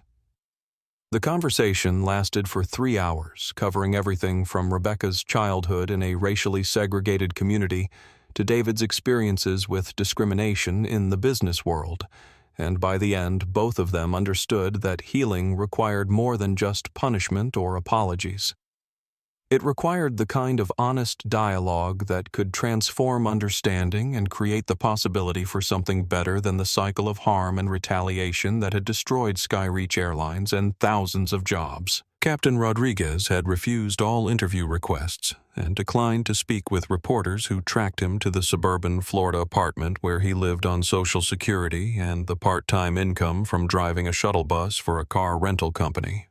But David found him anyway, sitting alone at a Denny's at 2 in the morning, drinking coffee and reading a paperback novel, because sleep had become elusive since the night his arrogance had cost him everything he had worked to achieve. Rodriguez looked up when David slid into the booth across from him, and his reaction was not anger or defiance, but the quiet resignation of someone who had been expecting this confrontation for months. "I wondered when you would come," Rodriguez said, closing his book and setting it aside. "I've been thinking about what I would say to you, but every apology sounds empty when it comes after losing everything." His voice carried the weight of a man who had been humbled by consequences he never saw coming, and David realized that Rodriguez's punishment had been more thorough than anything the legal system could have imposed, because losing a career, a pension, and a reputation was a kind of social death that followed him everywhere he went. The conversation with Rodriguez was different from the one with Rebecca, because the captain's pride had been shattered more completely, and his understanding of his own failures was deeper and more painful.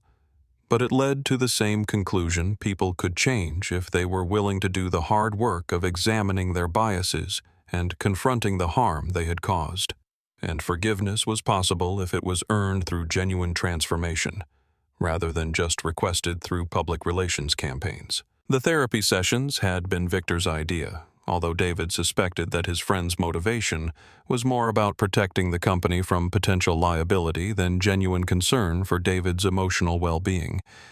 But Dr. Sarah Martinez had proven to be exactly what David needed, someone who could help him process the trauma of being assaulted while also examining his own responses to that trauma and the consequences of the revenge he had systematically executed against everyone who had participated in his humiliation.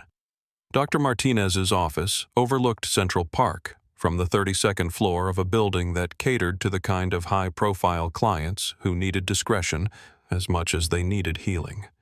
And the sound of traffic below was muted by windows that created a sanctuary from the media attention that still followed David wherever he went in public. The walls were lined with books about trauma resilience and the psychology of forgiveness, and David found himself studying the titles during sessions when the conversations became too painful to sustain direct eye contact. "Tell me about the moment when you realized you had won," Dr. Martinez said during their 8th session, her voice carrying the kind of gentle authority that encouraged honesty without judgment. "When you knew that Skyreach was finished and that Rebecca and Captain Rodriguez would face consequences for their actions. What did that victory feel like?" She had been working with David to understand the difference between justice and revenge, between holding people accountable for their actions and destroying entire communities because of the failures of a few individuals. David thought about Victor's phone call with the news that Skyreach had officially filed for bankruptcy, and how the satisfaction he had expected to feel was immediately overwhelmed by the weight of knowing that 40,000 innocent people would lose their jobs because he had chosen the nuclear option rather than pursuing more targeted consequences. "It felt empty," he said finally. "Like winning a game where the rules were rigged in my favor from the beginning. I had all the power, all the resources, all the connections, and I used them to destroy people who couldn't fight back. But they hurt you first," Dr. Martinez reminded him. "They assaulted you, humiliated you, and violated your civil rights because of their prejudices and assumptions. You didn't create that situation. You responded to it." Her point was valid, and David understood that he had been the victim of discrimination and violence that deserved consequences, but he also understood that his response had been disproportionate to the offense and had harmed people who had no connection to the original incident. The conversation with his mother had been even more difficult than the therapy sessions because she had raised him with the values of dignity, respect, and proportional response that he had abandoned in his quest for revenge against Skyreach Airlines, and her disappointment was harder to bear than any financial loss or public criticism he might face. "You became just like them," she had said during their video call, her voice carrying the weight of someone who had spent decades fighting discrimination through community organizing and legal advocacy rather than corporate warfare. "You used your power to hurt people who couldn't defend themselves just like they did to you."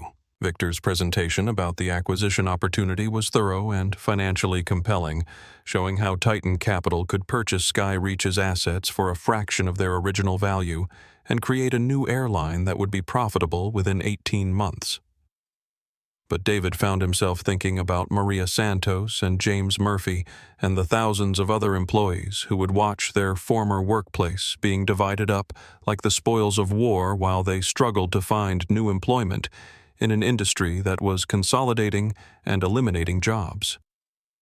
"We can hire back the best employees," Victor argued, spreading financial projections across David's desk with the enthusiasm of someone who saw opportunity where others saw tragedy.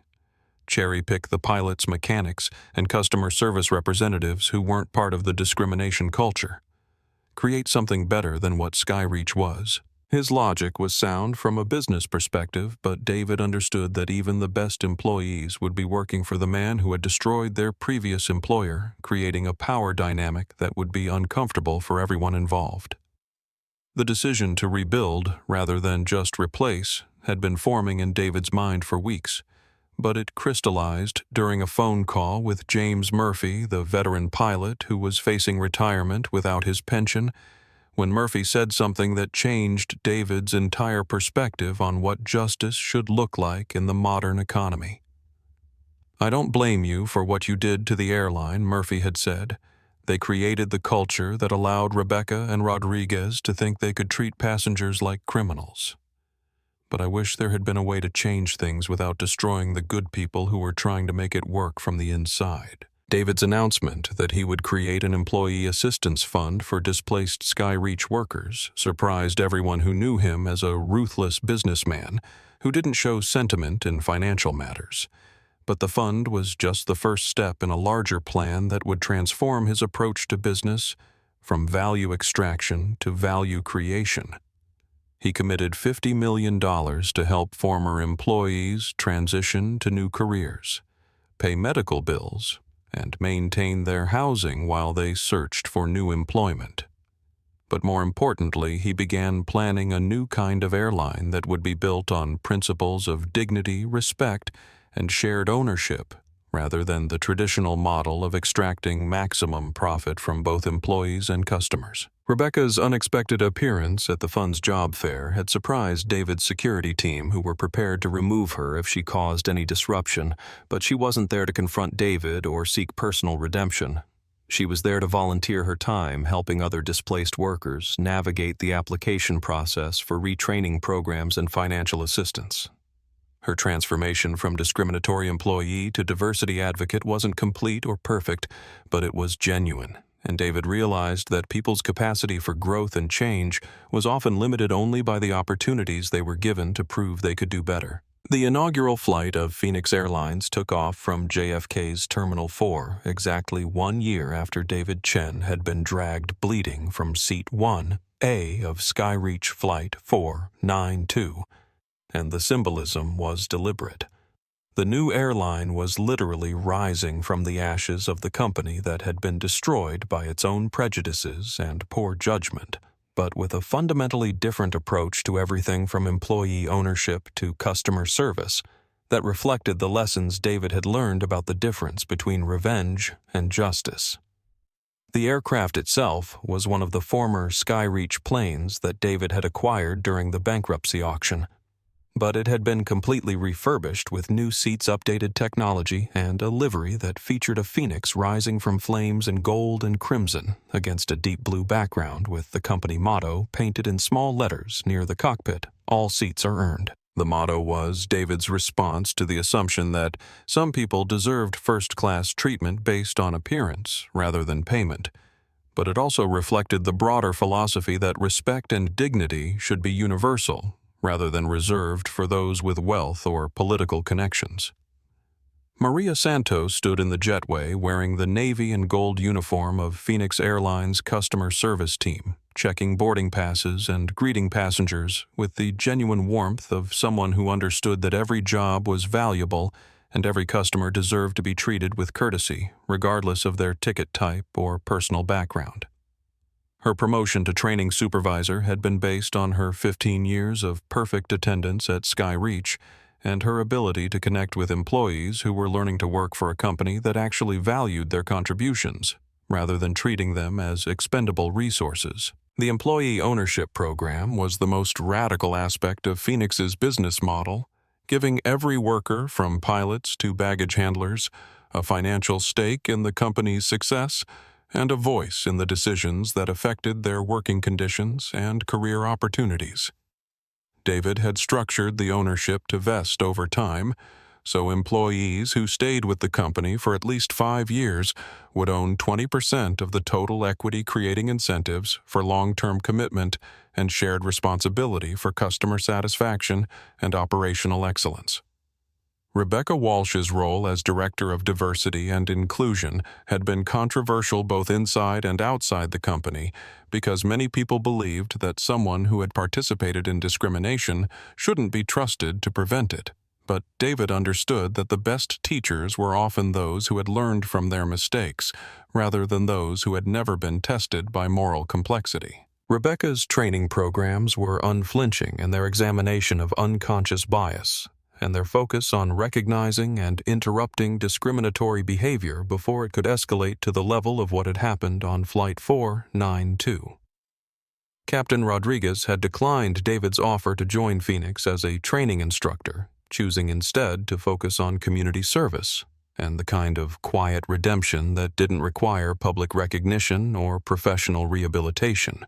But his influence was felt throughout the company's safety training programs, which emphasized the importance of humility, good judgment, and respect for the dignity of every person who stepped aboard a Phoenix aircraft. The first-class cabin of Flight 1 was occupied by a diverse group of passengers who had paid full fare for their seats, including a young black entrepreneur who was wearing jeans and a hoodie and listening to music on expensive headphones, completely unaware that his presence was a symbol of the changes that had transformed the airline industry's approach to customer service and civil rights.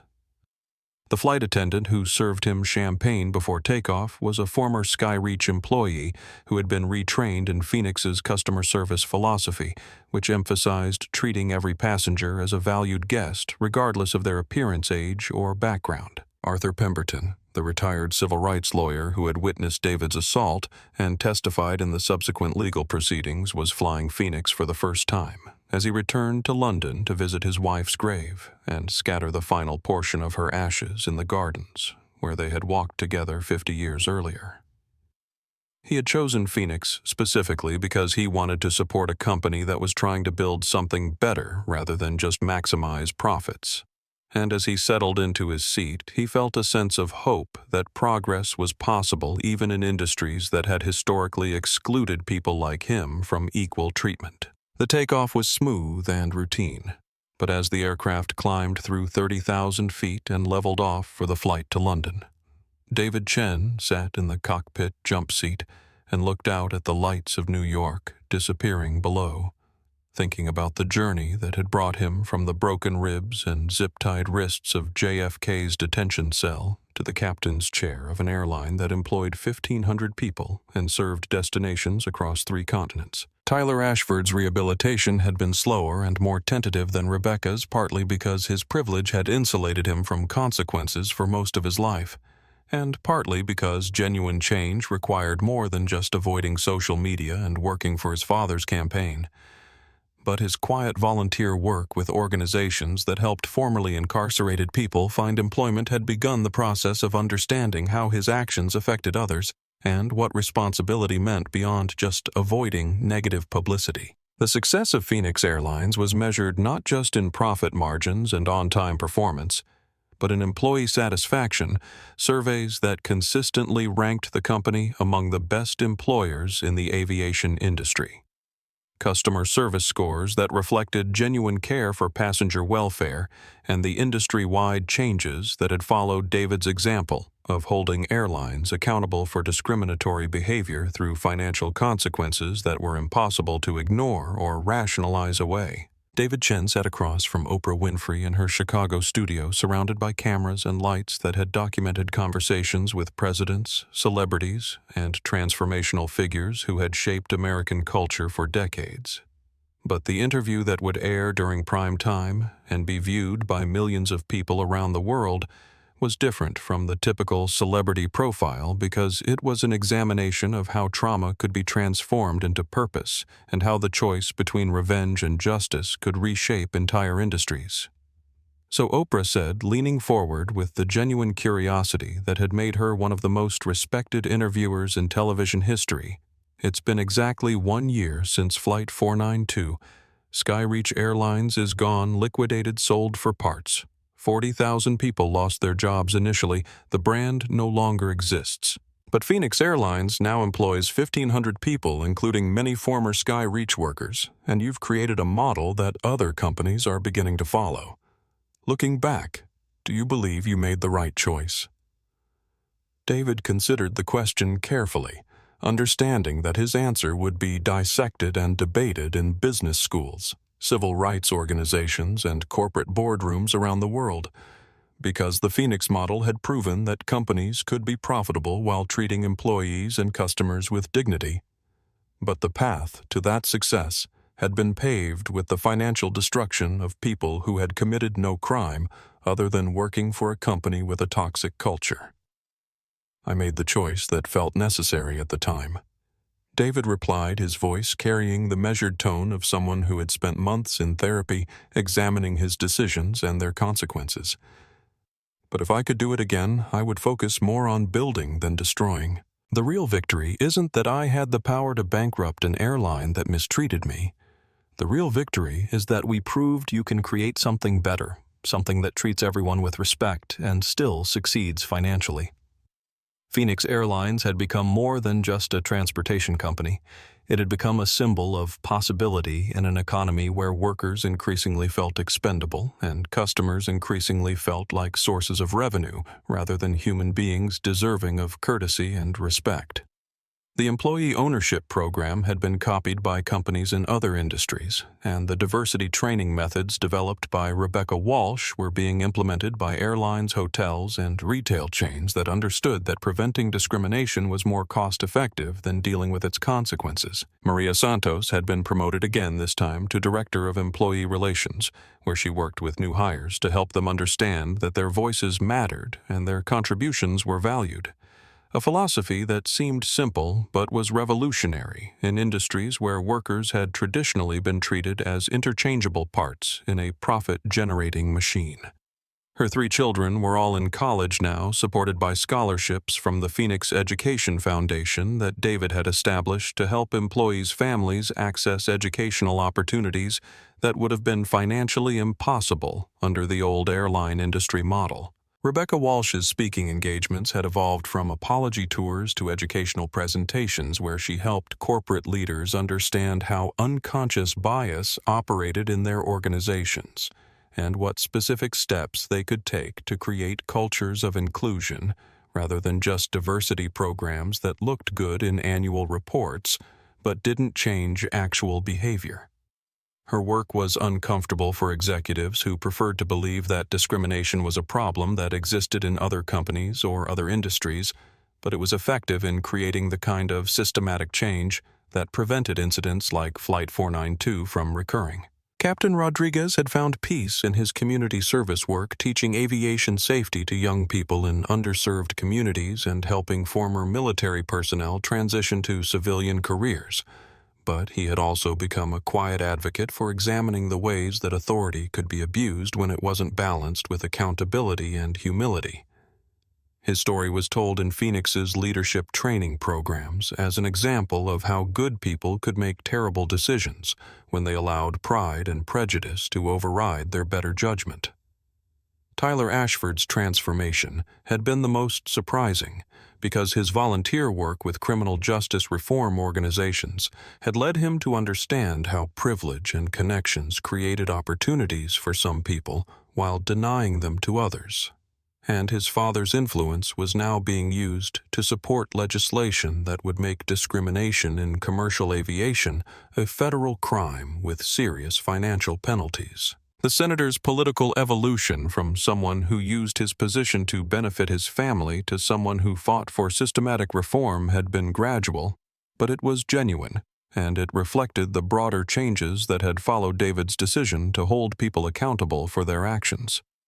Arthur Pemberton's final trip to London had been completed successfully, and his wife's ashes had been scattered in the Versailles Gardens where they had honeymooned 50 years earlier. But his return flight on Phoenix had been memorable for different reasons. The crew had learned about his civil rights work and had arranged a small ceremony to honor his decades of fighting discrimination through the legal system, a recognition that moved him to tears because it represented the kind of acknowledgement that people who fought injustice rarely received while they were alive to appreciate it. As David's interview with Oprah concluded, the cameras captured him looking out at Lake Michigan, where sailboats dotted the water like white flowers against the blue horizon, and his expression carried the complex satisfaction of someone who had learned that true power came not from the ability to destroy your enemies, but from the wisdom to transform your pain into something that could help others avoid similar suffering. The story that had begun with a $14,000 seat costing an airline $52 billion had evolved into something much more significant, proof that the choice between revenge and justice could determine not just individual outcomes, but the direction of entire industries, and that the most expensive lessons in business history could become the most valuable ones if people were willing to learn from them, rather than just avoiding the consequences of being caught repeating them. Phoenix Airlines continued to grow, adding routes to new destinations and hiring employees who understood that their work was part of something larger than just moving passengers from one city to another, and the empty middle seat on David's flights now carried a small memorial plaque that read, "All seats are earned," as a reminder that dignity and respect should be universal, rather than privileges reserved for those who looked a certain way or carried certain credentials, because in the end, everyone was just a human being trying to get somewhere safely and with their pride intact. If this story of transformation and justice moved you, please like and subscribe to our channel for more stories about how individual courage can create lasting change. Share your thoughts in the comments about how conversations across difference have changed your own perspective, because together we can build bridges of understanding, one dialogue at a time.